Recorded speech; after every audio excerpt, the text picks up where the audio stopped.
সোনার ছেলে, তুই আজ থেকে এই বুলেতে কলেজ যাবি, আর তোর জন্য ওই বাঙ্গা সাইকেলটাই বেশি। তুমি কি এই একটা কাজ করলে? আকসেলেকে দিল বাইক কিনে, আর আরেকজনকে শুধু সাইকেল দিয়েই হয়ে গেল। এই কি রকম বিচার বলো? কি বিচার? খুব ভালো বিচার। আমার জন্ম, ও তো আমার সতে ছেলে, তোর আগের পেথের ছেলে। কইতেই যাবি বাবা? তুই যাস না বাড়ি ছেড়ে। তোকে ছাড়া আমি থাকবো কেমনে? মা, তুমি তোমার খেয়াল রেখো। আজকে আমি সৎ ছেলে বলে আমাকে সাইকেল দিল বাবা। একদিন আমি ধনী হয়ে বাড়ি ফিরবো। স্যার উঠা রেখে আল্লাহ আমাকে শক্তি দিও।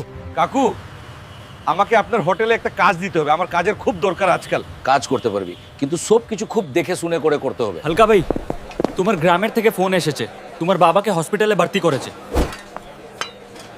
কি বলিস তুই? ডক্টর মশাই, কি হয়েছে আমার বাবার? খুব ভালো করছেন আপনি এসেছেন।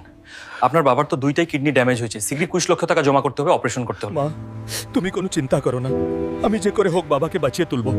তুমি শুধু সবার কাছে আমাদের জন্য সাবস্ক্রাইবার দোয়া চাবিয়ে রাখো। রাতের মতো রাত হয়েছে, আমি 20 লক্ষ টাকা এখন কই পাবো? আমাকে শক্তি দেও। জয় জি একবার ছোট ভাইকে বলি। ছোট ভাই, বাবা খুব অসুস্থ, ডক্টর বলছে 20 লক্ষ টাকা লাগবে। তুই তো চাকরি করিস। আমার ব্যবসা একদম ভালো যাচ্ছে না, আর বাবা তো বুড়ো হয়ে গেছে, 20 লক্ষ টাকা দেওয়ার মতো অবস্থা আমার নেই।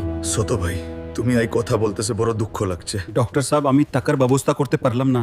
আমি আমার একটা কিডনি বাবাকে দিতে চাই। বাবা শুনে বলছেন তো আমি অপারেশনের জন্য প্রিপেয়ার হতে বলছি।